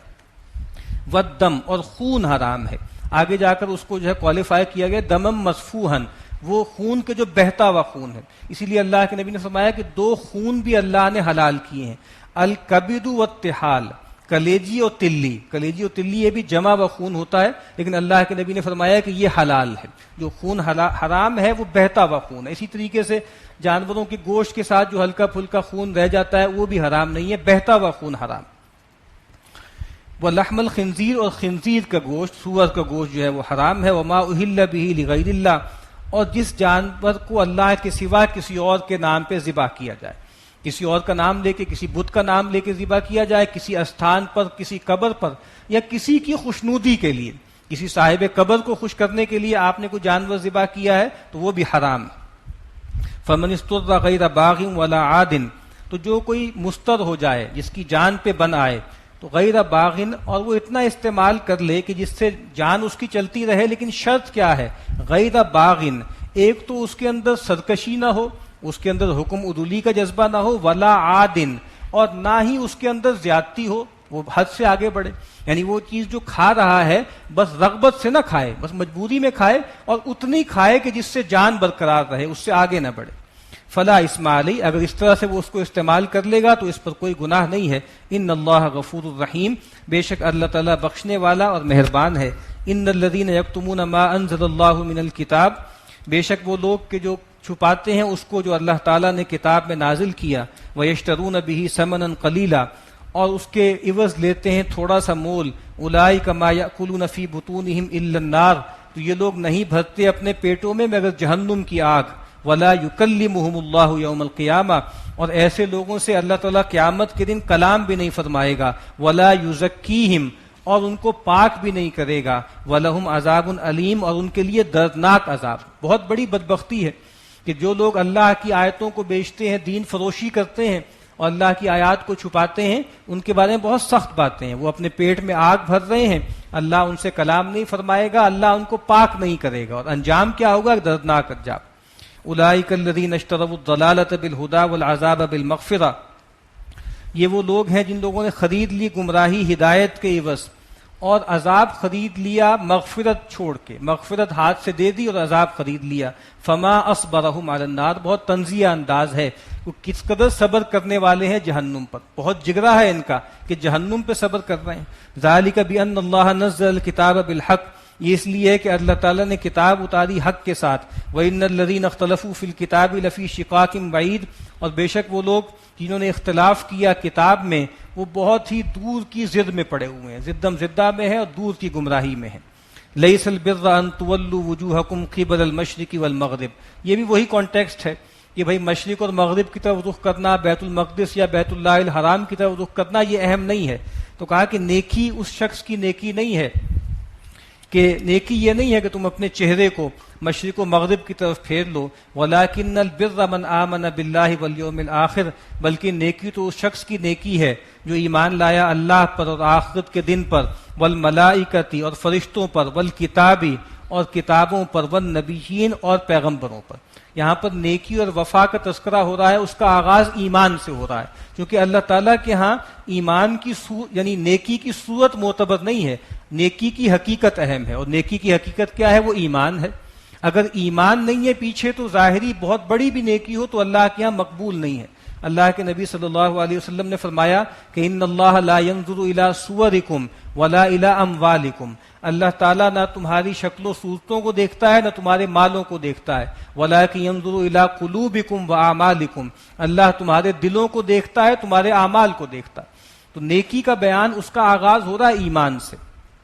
وآت المال علی حبہ، اور نیکی تو اس شخص کی ہے کہ جو مال دیتا ہے مال کی محبت کے علی الرغم. کس کو؟ ذوی القربہ، قرابت داروں کو، والیتامى، اور یتیموں کو، والمساکین، اور محتاجوں کو، وابن السبیل، اور مسافروں کو، والسائلین، اور مانگنے والوں کو، وفی الرقاب، اور گردنیں چھڑانے میں، واقام الصلاۃ وآت الزکاۃ، اور وہ نماز قائم رکھے اور زکوٰۃ ادا کرے. اب یہاں یہ بات بہت اہم ہے کہ زکوٰۃ کا تذکرہ یہاں ہو رہا ہے. زکوٰۃ تو ایک کمپلسری لیوی ہے نا، وہ تو دینی ہی دینی ہے، وہ فرض ہے. قرآن مجید میں جہاں بھی انفاق کا تذکرہ ہوتا ہے، غریبوں کو دو، مسکینوں کو دو، صاف لگتا ہے کہ وہ زکوٰۃ پلس ہے. زکوٰۃ تو دینی ہی دینی ہے، وہ تو زکوٰۃ تو اسٹیٹ تم سے لے جائے گی، جبرن لے جائے گی. یہ جو بار بار تذکرہ ہوتا ہے غریبوں مسکینوں کو دو، وہ صاف لگتا ہے کہ وہ زکوٰۃ کے علاوہ ہے. تو آپ دیکھیں نا، جو مال خرچ کرتے ہیں ان لوگوں میں اور وہ زکوٰۃ دیتے ہیں، اس کا مطلب وہ مال جو خرچ کرنا ہے وہ زکوٰۃ کے علاوہ ہے. اسی لیے نبی اکرم صلی اللہ علیہ وسلم نے فرمایا کہ ان فی المال حقا سوى الزکاۃ، مال میں زکوٰۃ کے سوا بھی حق ہے. وہ قانونی حق نہیں ہے لیکن وہ ایمانی اور اخلاقی حق ہے. والموفون بعہدہم اذا عاہدوا، اور جب جب وہ کوئی عہد کرتے ہیں، اقرار کرتے ہیں تو اس کو پورا کرتے ہیں. ہماری پوری زندگی جو ہے وہ کانٹریکٹس میں بندھی ہوئی ہے. تو کہا کہ جو بھی عہد کرتے ہیں، چاہے اللہ سے کریں چاہے بندوں سے کریں، اس کو پورا کرتے ہیں. والصابرین فی البأساء والضراء وحین البأس، اور وہ ثابت قدم رہتے ہیں، صبر کرنے والے ہیں سختی میں، یعنی فقر میں بھی، والضراء، اور تکلیف میں، جسمانی تکلیف میں بھی، وحین الباس، اور جنگ کے وقت، یعنی یہ ثابت قدم رہنے والے ہیں. اولئک الذین صدقوا، یہی لوگ ہیں جو سچے ہیں. واولئک هم المتقون، اور یہی لوگ ہیں جو متقی ہیں. یا ایھا الذین آمنوا کتب علیکم القصاص فی القتلی، اے وہ لوگوں جو ایمان لائے ہو، تم پر مقتولوں کے معاملے میں قصاص فرض کیا گیا، یعنی جو آدمی مارا جائے تو اس کا قصاص لینا ہے. الحر بالحر والعبد بالعبد والانثى بالانثى، آزاد کے بدلے آزاد، غلام کے بدلے غلام، عورت کے بدلے عورت، اور مرد کے بدلے مرد. اور ظاہری بات ہے یہاں تو چونکہ کانٹیکسٹ آ گیا ہے، ورنہ اگر غلام آزاد کو مار دے گا اس کی بھی جان لی جائے گی جو ہے، اور عورت کسی مرد کو مار دے گی اس کی بھی جان لی جائے گی. تو وہ اللہ کے نبی نے فرمایا کہ المسلمون تتکافی دماؤہم، اہل ایمان کے خون سب کے برابر ہیں، ایک ہی ان کا وزن ہے سارا کا سارا. جاہلیت میں عربوں میں یہ معاملہ ہوتا تھا کہ ایک قبیلہ بڑھیا ہے، اس کا کوئی آدمی مارا جائے تو وہ کمتر قبیلے کے 3 لوگ مار دیتے تھے. کہا کہ نہیں، برابری کا معاملہ ہوگا، جان کے بدلے جان ہوگی. فمن عفی لہ من اخیہ شیء، تو کہا کہ جس کو اس کے بھائی کی طرف سے معاف کر دیا جائے، فاتباع بالمعروف واداء الیہ باحسان، تو پھر جو ہے اس کی پیروی کرنی ہے بھلے طریقے پر اور اس کو ادا کرنا ہے خوبی کے ساتھ. ذالک تخفیف من ربکم ورحمہ، یہ ایک آسانی ہے تمہارے رب کی طرف سے اور اس کی مہربانی ہے. یعنی پہلے یہ معاملہ تھا جس طرح افراط و تفریط تھا، یہود کے ہاں معاملہ یہ تھا کہ جان کے بدلے جان ہی لی جائے گی، دیت یعنی خون بہا دینا یا معاف کر دینا یہ آپشن نہیں تھا. اور نصارہ کے ہاں چونکہ رحمت اور محبت اس کا بڑا غلبہ تھا تو ان کے ہاں معاف کرنا ہی فرض تھا کہ معاف کرنا ہی ضروری ہے، جان کے بدلے جان نہیں لی جائے گی. لیکن اسلام ایک معتدل دین ہے، اس میں تینوں آپشنز ہیں. جو آدمی مارا جائے اس کے وارثوں کو، اس کے اولیاء کو 3 اختیارات حاصل ہیں، چاہے تو قصاص کا مطالبہ کریں جان کے بدلے جان، دوسری صورت یہ ہے کہ خون بہا لے لیں، اور تیسری صورت یہ کہ ویسے ہی احسان کر کے معاف کر دیں. فمن اعتدی بعد ذلک فلہ عذاب علیم، اور جو کوئی زیادتی کرے گا اس کے بعد تو اس کے لیے دردناک عذاب ہے. وَلَكُمْ فِي الْقِصَاصِ حَيَاةٌ يَا أُولِي الْأَلْبَابِ لَعَلَّكُمْ تَتَّقُونَ، اور اے ہوش مندو تمہارے لیے قصاص میں حقیقی زندگی ہے اگر تم سمجھ رکھتے ہو. یعنی جو قصاص کا معاملہ ہے، اگر کسی جگہ پر قتل و غارت عام ہو جائے اور خون جو ہے وہ عام ہو جائے تو وہاں فساد برپا ہو جاتا ہے. تو کہا کہ یہ بہت بڑا ڈیٹرنٹ ہے. اگر انسان کو پتا ہو کہ میں نے کسی کی جان لی ہے تو مقابل میں میری جان لے لی جائے گی، تو اس سے سماج میں زندگی پیدا ہوتی ہے اور جو ہے امن و امان پیدا ہوتا ہے. اسی لیے آپ کو معلوم ہے کہ جو جدید ہمارے یہاں ہیومن رائٹس کے تصورات ہیں اس کی بنیاد پر اب بہت شدید پریشر ہے، اور عام طور پہ آپ کو معلوم کہ اکثر ویسٹرن کنٹریز میں سے کیپٹل پنشمنٹ ختم کر دی گئی ہے. جان لینے کی جو سزا ہے وہ ختم کر دی. آپ کے ملک میں بھی 4-5 سال سے کسی کو جو ہے وہ پھانسی نہیں دی گئی، نہیں مارا گیا اسی پریشر کی وجہ سے. تو کہا کہ اے ہوش مندو تمہارے لیے قصاص میں زندگی ہے اگر تم تقوی کی روش اختیار کرتے ہو. کتب علیکم اذا حضر احدکم الموت ان ترک خیرا الوصیۃ للوالدین والاقربین بالمعروف حقا علی المتقین. تم پر لازم کیا گیا ہے، فرض کیا گیا ہے، اگر تم میں سے کسی شخص کی موت کا وقت آ جائے اور اگر اس نے کوئی مال چھوڑا ہو کہ وہ وصیت کرے. کس کے لیے کرے؟ والدین کے لیے، قرابت داروں کے لیے، بھلے طریقے پر، اور یہ متقین پر ایک حق ہے. یہ آیت جو ہے یعنی شروع میں گویا وصیت فرض تھی، لیکن جب میراث کے احکامات آ گئے تو اب وصیت جو ہے آپشنل ہو گئی ہے، اور اس کے ساتھ کچھ قیود بھی لگ گئی ہیں. ایک قید تو یہ ہے کہ وارثوں کے لیے وصیت نہیں ہو سکتی، لا وصیت لوارث. دوسری بات یہ ہے کہ وصیت 1/3 مال سے زیادہ میں نہیں ہو سکتی. تو باقی 1/3 مال میں آپ وصیت کر سکتے ہیں ان لوگوں کے لیے جو وارث نہیں ہیں. باقی مال آپ کا جو ہے وہ وارثوں میں تقسیم ہوگا، جس کا تذکرہ قرآن مجید میں آگے آئے گا. فمن بدلہ بعد ما سمعہ فانما اسمہ علی الذین یبدلون. تو کہا کہ جو کوئی بھی بدل دے وصیت اس کو سننے کے بعد تو پھر اس کا گناہ اس شخص پر ہوگا جو اس کو بدل دے، اگر اس میں کوئی جو ہے فوجری کر دے، جو ہے خرابی پیدا کر دے. ان اللہ سمیع علیم، بے شک اللہ تعالیٰ سننے والا جاننے والا ہے. فمن خاف من موص جنفا او اثما، پھر جس کو اندیشہ ہو وصیت کرنے والے کی طرف سے طرفداری کا یا گناہ کا، فاصلح بینہم، تو پھر اس کی اصلاح کر دے، آپس میں صلح کرا دے، فلا اسم علیہ، تو اس پر کوئی گناہ نہیں ہے. یعنی اگر غلط وصیت کر دی گئی ہے، ناحق کسی کے ساتھ کوئی معاملہ کیا گیا ہے، تو سب لوگوں کی رضامندی سے اگر اس کو ریکٹیفائی کر دیا جائے تو اس میں کوئی خرابی نہیں. ان اللہ غفور الرحیم، بے شک اللہ تعالیٰ بخشنے والا رحم کرنے والا ہے. یا ایھا الذین آمنوا کتب علیکم الصیام کما کتب علی الذین من قبلکم لعلکم تتقون. اے وہ لوگوں جو ایمان لائے ہو، تم پر روزہ فرض کیا گیا جیسے کہ تم سے پہلے لوگوں پہ فرض کیا گیا تھا، تاکہ تم تقوی تمہارے اندر پیدا ہو، پرہیزگاری پیدا ہو. تو روزہ جو ہے وہ کوئی نئی نویلی عبادت نہیں ہے، پہلے بھی ہوتی رہی ہے، بنی اسرائیل میں بھی رہی ہے، یہود کے ہاں بھی تھی، نصارہ کے ہاں بھی تھی، اور اہل کتاب کے ہاں معاملہ یہ ہوتا تھا کہ رات کو سونے کے ساتھ ہی جو ہے وہ روزہ شروع ہو جاتا تھا. لیکن اس امت میں جو ہے وہ سہولت ہے، وہ سحری کا معاملہ ہے. اسی طریقے سے سیدنا داؤد علیہ السلام کا روزہ تھا، جس کے بارے میں نبی اکرم صلی اللہ علیہ وسلم نے فرمایا ہے کہ سب سے افضل روزہ داؤد علیہ السلام کا روزہ ہے، کہ وہ ایک دن روزہ رکھتے تھے اور ایک دن افطار کرتے تھے. تو ایام معدودات یہ گنتی کے چند دن ہیں. فمن کان منکم مریضا او علی سفر، جو کوئی بھی تم میں سے مریض ہو یا سفر میں ہو، فعدۃ من ایام اخر، تو اس کے لیے لازم ہے کہ وہ دوسرے دنوں میں گنتی پوری کرے. یہاں جو اس آیت میں جن روزوں کا تذکرہ ہے اس کے بارے میں مفسرین کی رائے یہ ہے کہ یہاں رمضان کے روزوں کا تذکرہ نہیں ہو رہا. رمضان المبارک کے روزوں سے پہلے ہر مہینے کے 3 دن کے روزے اللہ کے نبی نے گویا ایک طرح سے کہے تھے کہ رکھنے چاہیے. ایام 20 کے روزے، 13، 14 اور 15 تاریخ جو چاند کی ہوتی ہے اس کے روزے، وہ آج بھی مستحب ہیں، لیکن اس وقت آپ نے بہت تاکید سے کہا تھا. تو لگتا ہے کہ یہ ان روزوں کا تذکرہ ہے، گنتی کے چند دن ہیں، اس میں روزہ رکھو، اور جو کوئی بھی تم میں سے مریض ہو یا حالت سفر میں ہو تو باقی دنوں میں گنتی پوری کرے. وَعَلَى الَّذِينَ يُطِيقُونَهُ، اور جس کے اندر طاقت ہے، فِدْيَةٌ طَعَامُ مسکین، تو پھر وہ کیا کرے کہ وہ مسکین کو کھانا کھلا دے. یعنی اگر طاقت قوت رکھنے کے باوجود بھی کوئی آدمی روزہ نہ رکھنا چاہے تو نہ رکھے. ابھی شروع میں لوگوں کو مانوس کرنا تھا تو اجازت تھی کہ چاہے آپ سفر میں نہیں ہیں، چاہے آپ مریض نہیں ہیں، بھلے چنگے ہیں اور مقیم ہیں، پھر بھی آپ کہتے ہیں کہ مجھے روزہ نہیں رکھنا، تو کہا کہ اس کی جگہ پہ ایک مسکین کو کھانا کھلا دیں. اب یہ آپشن ختم ہو گئی ہے رمضان کے روزوں کے بعد. ہاں یہ آپشن باقی ہے ان لوگوں کے لیے جو بیمار ہیں، مریض ہیں، ہر وقت سفر میں رہتے ہیں، یا ایسا مرض ان کو لاحق ہے کہ جس سے برات کا کوئی امکان نہیں، شوگر ہے یا بلڈ پریشر ہے یا ہارٹ کے مریض ہیں کہ امکان ہی نہیں ہے کہ صحت مند ہوں گے، تو ان کے لیے یہ ہے کہ روزہ نہ رکھیں اور فدیہ دے دیں. فمن تطوع خیرا فہو خیر اللہ، پھر جو کوئی بھی خوشی سے اپنی خوشی سے مزید بھلائی کرے، نیکی کرے، تو یہ اس کے لیے بہتر ہے. وان تصوموا خیر لکم، اور اگر روزہ ہی رکھ لو تو یہ تمہارے حق میں بہتر ہے. ابھی صاف لگ رہا ہے کہ یہ رمضان کے روزوں کا تذکرہ نہیں ہے، یہ آپشنل روزہ ہے. ان کنتم تعلمون، اگر تم علم رکھتے ہو. شہر رمضان الذی انزل فیہ القرآن، رمضان کا مہینہ وہ ہے جس میں قرآن مجید نازل کیا گیا. اس کی ایک شب وہ ہے لیلۃ القدر، جس میں قرآن مجید کے نزول کا آغاز ہوا. ھدی للناس وبینات من الھدی والفرقان، اس میں ہدایت ہے تمام لوگوں کے لیے، اور ہدایت کی بہت واضح روشن دلیلیں ہیں. والفرقان، اور یہ حق و باطل میں بالکل امتیاز کرنے والی کتاب ہے.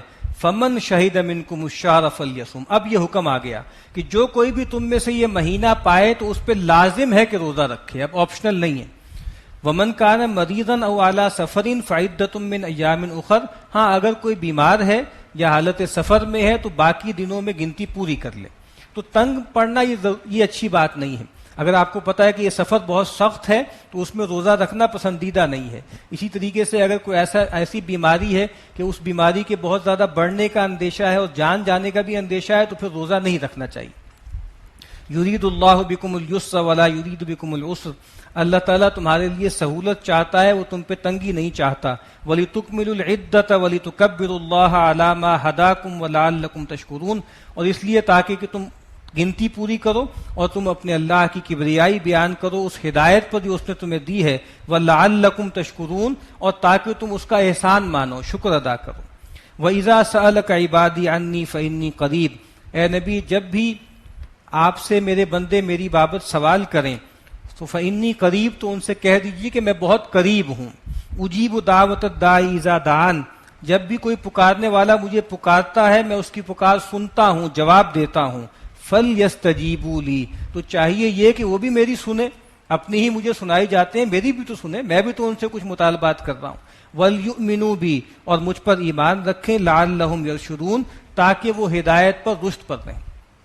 تو روزہ جو ہے انسان رکھتا ہے تو ظاہری بات ہے کہ عام طور پہ انسان جسم ہی کے تقاضوں کو ہر وقت ملحوظ رکھتا ہے، تو روزے میں یہ ہوتا ہے کہ جسم کے تقاضوں کو انسان کچھ کم کرتا ہے تو اس کے اندر کی جو روح ہے وہ توانا ہوتی ہے، اور جب روح توانا ہوتی ہے تو اس کے اندر اللہ تعالیٰ تک پہنچنے کا ایک جذبہ پیدا ہوتا ہے۔ تو کہا کہ اب انسان کو چاہیے کہ وہ اللہ سے تعلق قائم کرے، اللہ سے لو لگائے، اور کہا کہ اب کوئی بیچ میں واسطہ نہیں ہے، اللہ اور بندے کے درمیان کوئی وسائط نہیں ہے، کوئی واسطے نہیں ہے، جب چاہے مجھے پکار لے، میں اس کی پکار سنتا ہوں۔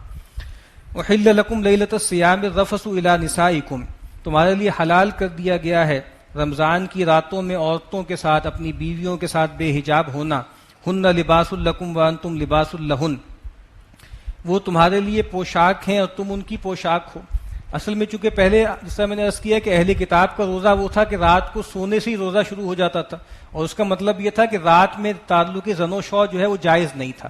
تو صحابہ میں سے بھی کچھ لوگ، ان کا بھی یہ خیال تھا کہ جیسے یہ ایک پابندی عائد ہے، لیکن پھر وہ تعلق قائم بھی کر بیٹھتے تھے۔ اس کا آگے تذکرہ آئے گا کہ علیم اللہ انکم کنتم تختانون انفسکم، اللہ تعالیٰ کو معلوم ہے کہ تم اپنی جانوں کے ساتھ خیانت کرتے تھے، یعنی ظاہری بات ہے وہ سمجھتے تو یہ تھے کہ یہ وائلیشن ہے، یہ نہیں کرنا چاہیے، لیکن پھر بھی کر لیتے تھے۔ تو کہا کہ اللہ تعالیٰ جانتا ہے کہ تم اپنی جانوں سے خیانت کرتے تھے۔ اور پیچھے جو یہ کہا نا کہ یہ تمہارے لیے لباس ہے، تم ان کے لیے لباس ہو، تو بہت اچھا میٹافر ہے یہ۔ لباس جو ہے وہ کیا کرتا ہے؟ لباس ایک تو ساتر ہوتا ہے، ستر رکھتا ہے، پردہ ڈالتا ہے۔ میاں بیوی کا جو تعلق ہوتا ہے اس میں یہ چیز بھی ہوتی ہے کہ لوگ ایک دوسرے کا پردہ رکھا جاتا ہے۔ اسی طریقے سے جو ہے لباس زینت کا ذریعہ ہوتا ہے، تو میاں بیوی کا جو تعلق ہوتا ہے اس سے انسان کی زندگی میں زینت پیدا ہوتی، اور پھر لباس حفاظت بھی کرتا ہے سردی سے، گرمی سے۔ تو یہ میاں بیوی کا یہ تعلق ہے انسان کو بہت سی گمراہیوں سے، بہت سی خرابیوں سے، بہت سی انارکی سے بچاتا ہے۔ تو کہا کہ یہ ایک دوسرے کے لیے لباس کی مانند ہے۔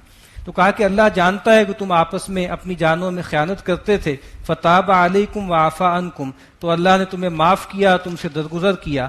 فالآن باشروہن وابتغوا ما کتب اللہ لکم، تو اب تم اپنی عورتوں سے مباشرت کر سکتے ہو رمضان کی راتوں میں، اور جو اللہ نے تمہارے لیے اولاد لکھی ہے اس کو تلاش کرو۔ وَكُلُوا وَاشْرَبُوا، اور کھاؤ پیو، حتیٰ يَتَبَيَّنَ لَكُمُ الْخَيْطُ الْأَبْيَضُ مِنَ الْخَيْطِ الْأَسْوَدِ مِنَ الْفَجْرِ، اور کھاؤ پیو یہاں تک کہ سفید دھاری صبح کی، رات کی جو سیاہ دھاری ہے اس سے ممیز ہو جائے، جدا ہو جائے، یعنی جو صبح کی جو دھاری ہے اور رات کی دھاری، دن اور رات ممیز ہو جائیں، اس وقت تک جو ہے وہ کھاتے پیتے رہو۔ یعنی سحری ہے ہمارے ہاں رات کو سونے کے ساتھ روزہ شروع نہیں ہوتا، بلکہ اللہ کے نبی نے فرمایا کہ ہمارے اور اہل کتاب کے درمیان جو چیز فرق کرنے والی ہے روزے میں وہ سحری ہے، تو سحری کھایا کرو، اور آپ نے کہا کہ سحری میں برکت ہے۔ تو کہا کہ بھئی جب یہ جو ہے سپید سحر جو ہے وہ نمودار ہو جائے تو اس وقت جو ہے کھانا پینا اور تعلق زن و شو ختم ہو جائے گا۔ ایک صحابی تھے عدی ابن حاتم رضی اللہ تعالیٰ عنہ، وہ بھول پن سے شاید یہ سمجھے کہ اس سے مراد لٹرل دھاگے ہیں، تو انہوں نے اپنے تکیے میں دھاگے رکھ لیے تھے، ایک سفید دھاگا اور ایک سیاہ دھاگا، اور وہ اس کو دیکھتے رہتے تھے، جب وہ بالکل ان پر کلیئر ہو جاتا تھا تو وہ کھانا پینا ترک کر دیتے تھے۔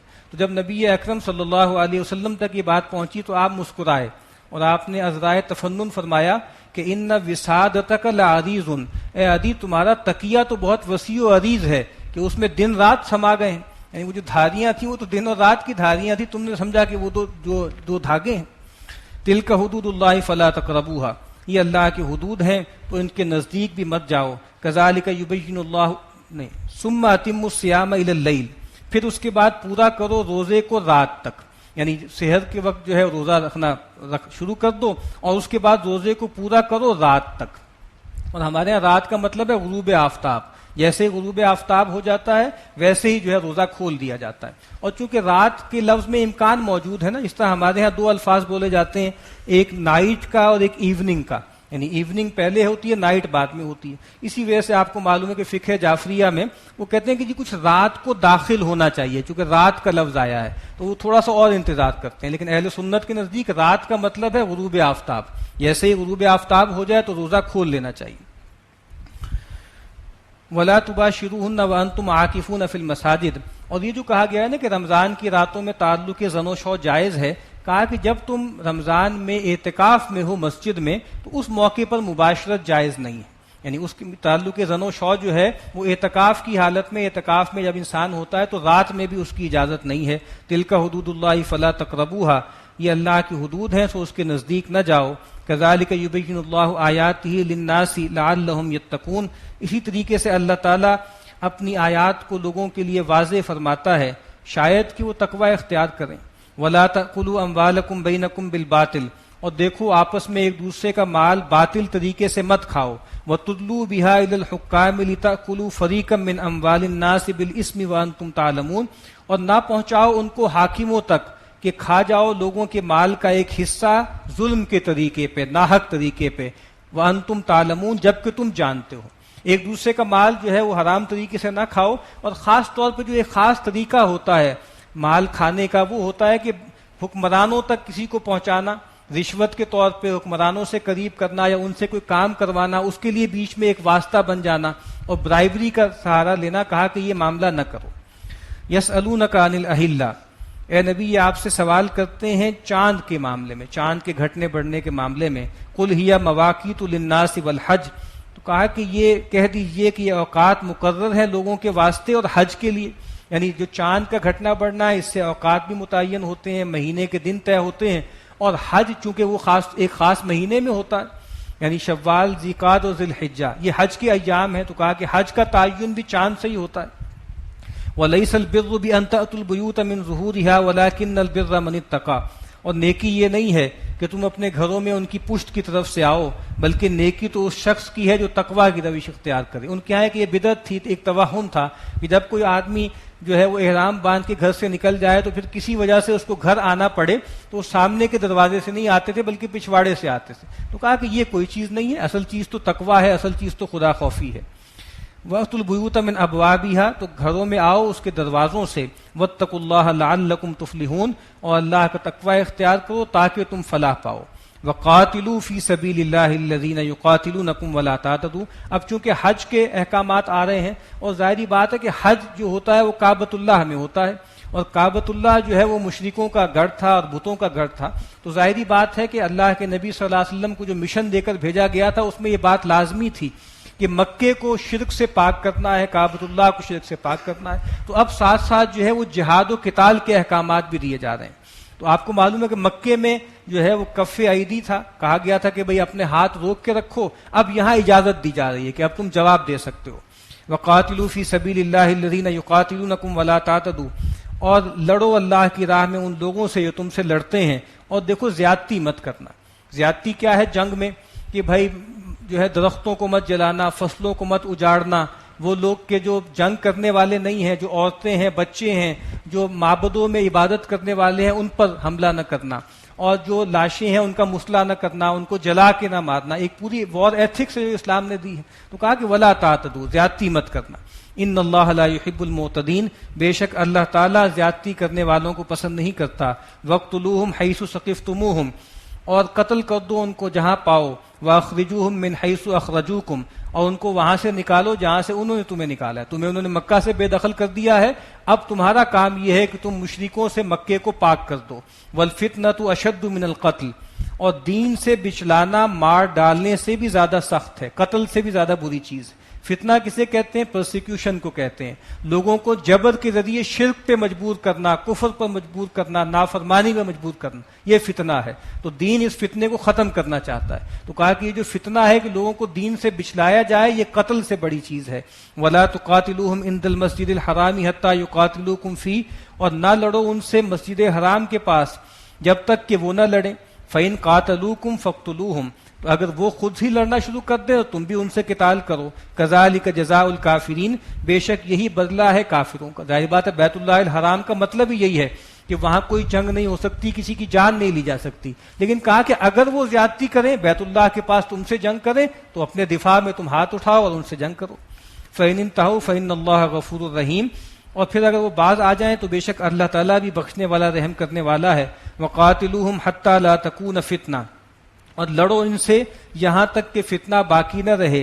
وَيَكُونَ الدِّينُ لِلَّهِ، اور حکم رہے اللہ ہی کا، دین کل کا کل اللہ ہی کا ہو جائے۔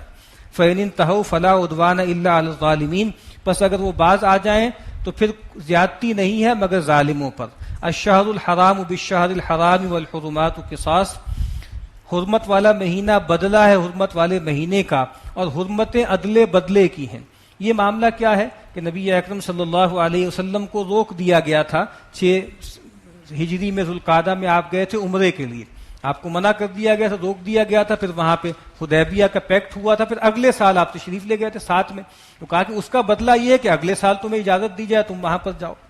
فَمَنِ اعْتَدَىٰ عَلَيْكُمْ فَاعْتَدُوا عَلَيْهِ بِمِثْلِ مَا اعْتَدَىٰ عَلَيْكُمْ، پھر جس نے تم پر زیادتی کی ہے تو تم اس پر زیادتی کرو اتنی ہی جیسی اس نے تم پر زیادتی کی ہے۔ وَاتَّقُوا اللَّهَ وَاعْلَمُوا أَنَّ اللَّهَ مَعَ الْمُتَّقِينَ، اور دیکھو اللہ کا تقوی اختیار کرو اور جان لو کہ بے شک اللہ تعالیٰ کی معیت خصوصی متقین کے ساتھ ہے۔ وَأَنفِقُوا فِي سَبِيلِ اللَّهِ وَلَا تُلْقُوا بِأَيْدِيكُمْ إِلَى التَّهْلُكَةِ، اور دیکھو اللہ کی راہ میں انفاق کرو اور اپنے ہاتھوں سے اپنے آپ کو ہلاکت میں نہ ڈالو۔ یعنی جو لوگ بھی قتال سے اور انفاق سے جی چراتے ہیں، جان و مال بچاتے ہیں، اصل میں وہ اپنے آپ کو ہلاکت میں ڈالتے ہیں۔ وہ یہ سمجھتے ہیں کہ ہم اپنے آپ کو بچا رہے ہیں، جان بھی بچا رہے ہیں، مال بھی بچا رہے ہیں، لیکن فرمایا کہ اصل میں جب دین کی پکار آئے، جب ضرورت ہو، ایسے موقع پہ جان اور مال کو بچانا یہ ہلاکت ہے۔ وَأَحْسِنُوا إِنَّ اللَّهَ يُحِبُّ الْمُحْسِنِينَ، اور دیکھو خوب کاری کا رویہ اختیار کرو، بے شک اللہ تعالیٰ محبت کرتا ہے محسنین کے ساتھ، خوب کاروں کے ساتھ۔ وَأَتِمُّوا الْحَجَّ وَالْعُمْرَةَ لِلَّهِ، اور حج اور عمرے کو اللہ ہی کے لیے پورا کرو۔ اگر ایک دفعہ تم نے احرام باندھ لیا ہے حج یا عمرے کا، اس کو پورا کرو۔ فَإِنْ أُحْصِرْتُمْ، تو اگر تم گھیر لیے جاؤ، کہیں تمہارا احصار ہو جائے، فَمَسْتَيْسَرَ مِنَ الْحَدْيِ، تو پھر جو میسر ہے تمہارے پاس قربانی کا جانور، اس کو جو ہے وہ ذبح کر دو۔ وَلَا تَحْلِقُوا رُؤُوسَكُمْ حَتَّى يَبْلُغَ الْهَدْيُ مَحِلَّهُ، اور دیکھو اپنے سروں کو مت منڈواؤ جب تک کہ وہ ہدی کا جانور جو ہے اپنے ٹھکانے پہ نہ پہنچ جائے۔ یعنی ہمیں معلوم ہے کہ اگر ساتھ جانور انسان لے کر گیا ہے تو جب تک انسان جو ہے وہ جانور قربان نہ کر لے مینا میں، اس وقت تک وہ احرام نہیں کھول سکتا۔ لیکن کہا کہ اگر تم جا رہے ہو اور رستے میں روک لیے جاؤ، تمہیں جو ہے زبردستی روک لیا جائے، تو پھر تم کیا کرو؟ پھر تم جو ساتھ جانور لے کر آئے ہو اس کو بھیج دو حرم، اور جب تمہیں معلوم ہو جائے، اندازہ ہو جائے کہ اتنے دن بعد وہ حرم پہنچ جائے گا اور ذبح ہو جائے گا، اس کے بعد پھر تم احرام کھول لو۔ فمن کان منکم مریضا او بہ اذی من رأسہ، تو جو کوئی بھی تم میں سے مریض ہو یا اس کے سر میں کوئی تکلیف ہو، ففدیۃ من صیام او صدقۃ او نسک، تو اس کا پھر بدلہ یہ ہے کہ وہ روزے رکھے یا کچھ خیرات کرے یا قربانی دے۔ یعنی ظاہری بات ہے کہ اگر کوئی مرض آ گیا، کوئی تکلیف آ گئی جس کی وجہ سے سر پہلے منڈوانا پڑا، تو کہا کہ پھر اس کا فدیہ ہے، جس کو نبی اکرم صلی اللہ علیہ وسلم نے واضح کیا ہے کہ 3 روزے رکھے، 6 مسکینوں کو کھانا کھلائے، یا پھر ایک بکری ذبح کرے۔ فَإِذَا أَمِنْتُمْ، تو جب تمہاری خاطر جمع ہو جائے، تم امن میں ہو جاؤ، فَمَن تَمَتَّعَ بِالْعُمْرَةِ إِلَى الْحَجِّ فَمَا اسْتَيْسَرَ مِنَ الْهَدْيِ، تو جو کوئی بھی فائدہ اٹھائے عمرے کے ساتھ حج کا، یعنی عمرے کو ملا کر حج کے ساتھ کرے، فَمَا اسْتَيْسَرَ مِنَ الْهَدْيِ، تو جو بھی میسر ہو وہ قربانی کرے۔ اس کو ہمارے ہاں کہا جاتا ہے کہ یہ تمتع کی قربانی ہے۔ حج 3 طرح کا ہوتا ہے، ایک حج جس کو حج افراد کہتے ہیں، کہ انسان صرف یہاں سے احرام باندھ کر جائے اور پھر صرف حج کرے، سیدھا حج کرے. اور دوسرا ہوتا ہے جس کو حج قران کہتے ہیں، کہ انسان جائے یہاں سے احرام باندھ کے اور پہلے عمرہ کرے اور پھر احرام نہ کھولے اور اس کے بعد اسی احرام کو کنٹینیو کرے اور پھر حج کر لے. اس کو حج قران کہتے ہیں. اور تیسرا حج وہ ہوتا ہے جو عام طور پر لوگ کہتے ہیں، جس کو حج تمتع کہتے ہیں، کہ آپ جائیں اور جا کر پہلے عمرہ کریں، عمرہ کرنے کے بعد جو ہے وہ احرام کھول دیں، اس کے بعد جو ہے 8 ذو الحجہ کو دوبارہ سے حج کے لیے احرام باندھیں. اس کو حج تمتع کہتے ہیں. تو تمتع اور قران ان دونوں میں دم واجب آتا ہے، یعنی ایک جانور قربان کرنا ہوتا ہے، اور وہ لازم ہے. کچھ لوگ اس کو دم شکر کہتے ہیں، کچھ دم جبر کہتے ہیں، لیکن کرنا ضروری ہے. عام طور پہ لوگ یہ خیال کرتے ہیں کہ وہاں جو قربانی کی جاتی ہے حج کے موقع پر یہ عید الاضحیٰ کی قربانی ہے. نہیں، وہ عید الاضحیٰ کی قربانی نہیں ہے، وہ تمتع کی قربانی ہے. اس لیے وہ لوگ کہ جو صاحب استطاعت ہیں پیچھے ان پر وہ ڈیو رہتی ہے، یعنی جو عید الاضحیٰ کی قربانی ہے وہ ان پہ الگ سے ڈیو ہوتی ہے. وہ قربانی جو وہاں پر ہوتی ہے وہ تو تمتع کی ہوتی ہے، جو کہ وہ فائدہ اٹھاتے ہیں اس چیز سے. فَمَن لَّمْ يَجِدْ فَصِيَامُ ثَلَاثَةِ أَيَّامٍ فِي الْحَجِّ وَسَبْعَةٍ إِذَا رَجَعْتُمْ. تو جس کے پاس قربانی نہ ہو، جس کو اس کی مقدرت نہ ہو، تو وہ 3 روزے رکھے حج کے دوران، وَسَبْعَةٍ إِذَا رَجَعْتُمْ، اور 7 روزے جب وہ لوٹ کر آئے. تِلْكَ عَشَرَةٌ كَامِلَةٌ، یہ 10 روزے ہوئے پورے. ذَلِكَ لِمَن لَّمْ يَكُنْ أَهْلُهُ حَاضِرِ الْمَسْجِدِ الْحَرَامِ. یہ فیسلٹی جو ہے تمتع کی یا قران کی، یہ کس کے لیے ہے؟ کہ جو مسجد حرام کا رہنے والا نہ ہو، یعنی جو آفاقی ہو، جو وہاں کا لوکل ہے، اس کے لیے نہیں ہے. وہ تو حج کا احرام باندھ کر ہی آئے گا اور الگ سے حج کرے گا. واتقوا اللہ واعلموا ان اللہ شدید العقاب، اور اللہ کا تقوی اختیار کرو اور جان لو کہ بے شک اللہ تعالیٰ کا عذاب بہت سخت ہے. بارک اللہ لی ولکم فی القرآن العظیم.